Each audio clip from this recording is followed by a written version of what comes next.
Halo pemirsa, kembali bersama saya Esti Widyasari dalam iNews Kalimantan Barat. Hari ini kami akan menghadirkan sejumlah informasi menarik dan penting lainnya yang telah dirangkum oleh tim redaksi kami, diantaranya. Anggota unit Reskrim Polsek Pemangkat Kabupaten Sambas membekuk 3 pelaku pencurian genset di sebuah gudang mebel yang terekam kamera CCTV.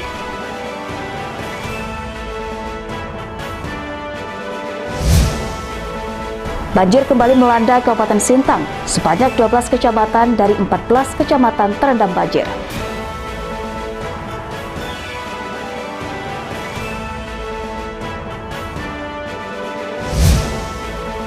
Dan capaian vaksinasi dosis 1 di 2 kota, yakni Pontianak dan Singkawang, sudah di atas angka 40%.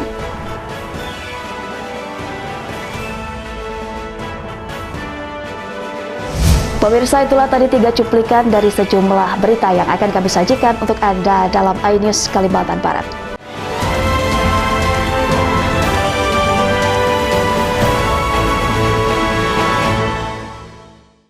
Kita langsung ke informasi pertama.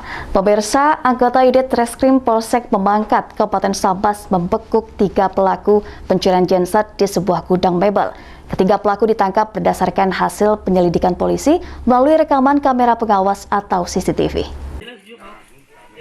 Anggota unit Reskrim Polsek Pemangkat menangkap terduga pelaku pencurian genset di sebuah gudang mebel di Jalan Penjajab Timur, Kecamatan Pemangkat, Kabupaten Sambas. Pelaku berjumlah 3 orang. Satu persatu pelaku ditangkap di tempat yang berbeda. Salah seorang pelaku berinisial DA tidak dapat mengelak saat polisi menangkapnya di sebuah warnet tanpa melakukan perlawanan. Berdasarkan keterangan pelaku DA, polisi akhirnya meringkus kedua pelaku lainnya, yakni inisial AR dan JK, yang ditangkap di rumahnya masing-masing.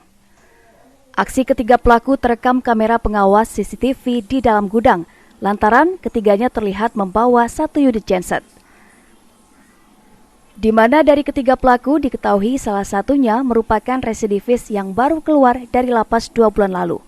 3 pelaku pencurian dengan barang bukti 1 buah genset, di mana TKP di gudang mebel di Penjajab, di mana salah satu atau 2 pelaku merupakan residivis yang salah satu dari residivis tersebut baru keluar dari LP 2 bulan yang lalu dan berulah kembali melakukan pencurian. Berdasarkan keterangan pelaku, hasil kejahatannya digunakan untuk berfoya-foya. Saat ini ketiga pelaku beserta barang bukti ditahan di Mapolsek Pemangkat dan terancam dengan pasal 363 KUHP tentang pencurian dengan pemberatan dengan ancaman 7 tahun penjara. Dari Sambas, Uun Yuniar, iNews melaporkan. Banjir kembali melanda Kabupaten Sintang. Sebanyak 12 kecamatan dari 14 kecamatan terendam banjir. Pemerintah daerah Kabupaten Sintang saat ini telah menyediakan tempat-tempat pengungsian. Dari 12 kecamatan yang dilanda banjir, Kecamatan Sintang yang menjadi pusat ibu kota kabupaten yang paling parah. Hampir seluruh wilayah pemukiman warga terendam banjir, dengan jumlah korban terdampak sebanyak 20.000 kepala keluarga. Akses transportasi di dalam kota lumpuh total, yang mengakibatkan perekonomian terganggu. Jaringan listrik di 12 kecamatan juga terpaksa dipadamkan. Pemerintah Kabupaten Sintang telah meliburkan sejumlah sekolah dan sudah mempersiapkan lokasi tempat pengungsian di sejumlah fasilitas umum dan sekolah. Banjir yang melanda Kabupaten Sintang diakibatkan tingginya curah hujan, sehingga dalam jangka waktu 3 hari ketinggian banjir sudah mencapai 1 hingga 2 meter. Jadi kondisi banjir sekarang ini memang luar biasa.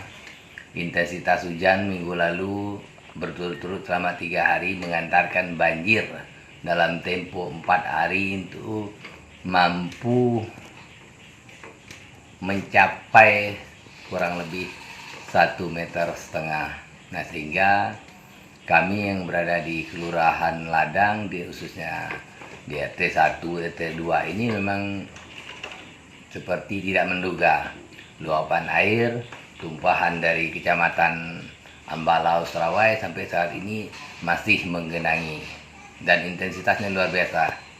Naiknya air diperkirakan 20 sampai 30 cm per harinya. Di titik-titik tertentu ketinggian air di jalan pantai Desa Tempunah mencapai dada orang dewasa sangat jelas, jadi sangat tidak mungkin dilalui. Jadi kami dari Polsek Tempunak mengimbau untuk para warga Nangga Tempunak dan sekitarnya untuk lebih berhati-hati menjalankan aktivitasnya dikarenakan debit air semakin meningkat. Pantauan di lapangan, debit air di wilayah Kecamatan Sintang di setiap sudut kota semakin naik. Sejumlah fasilitas umum, pusat perbelanjaan, sejumlah perkantoran sudah terendam banjir. Sejumlah warga terpaksa menggunakan alat transportasi air untuk beraktivitas. Dari Kabupaten Sintang, Gusti Edi, iNews melaporkan. Ya pemirsa, kemacetan kini kerap terjadi di 2 titik perempatan Desa Kapur dan perempatan Jalan Adi Sucipto, Kabupaten Kuburaya. Wakil Ketua DPRD Kuburaya Suharso menyebut jika volume kendaraan kini terus bertambah, tidak seimbang dengan pertambahan luas jalan raya. Kemacetan ini harus dirasakan warga Kuburaya di saat jam-jam tertentu.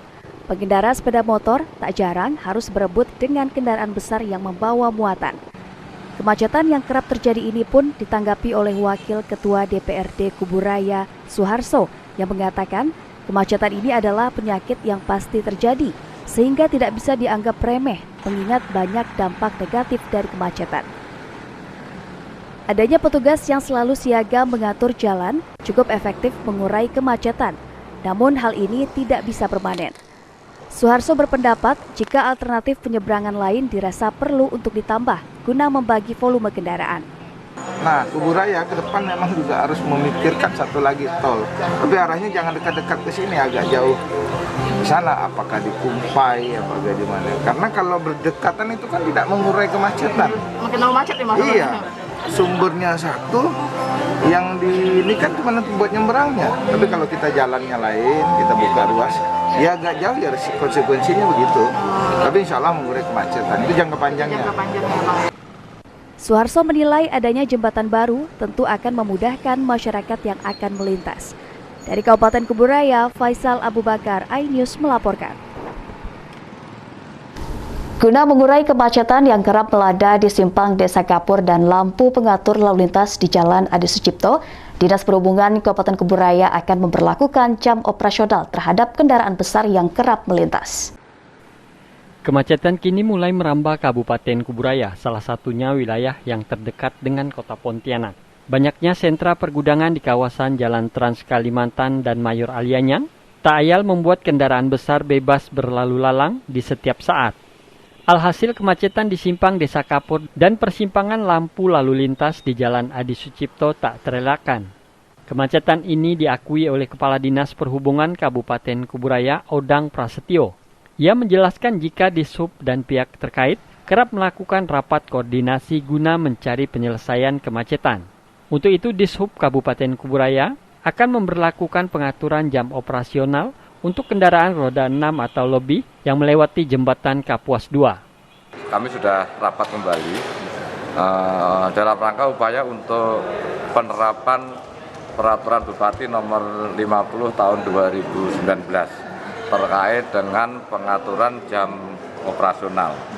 Saya sudah koordinasi dengan Dishub Provinsi dan Dishub Kota, bahwasanya pengaturan jam operasional untuk kendaraan roda 6 lebih yang melewati jembatan Kapuas 2 akan kita atur sesuai dengan Pergub itu, terutama di luar jam kerja, jam 8 sampai jam 4. Akan tetapi kita akan khusus untuk dari Kota Pontianak ke kita, nanti kami masih koordinasi dengan Dishub Provinsi dan Dishub Kota. Ini belum ada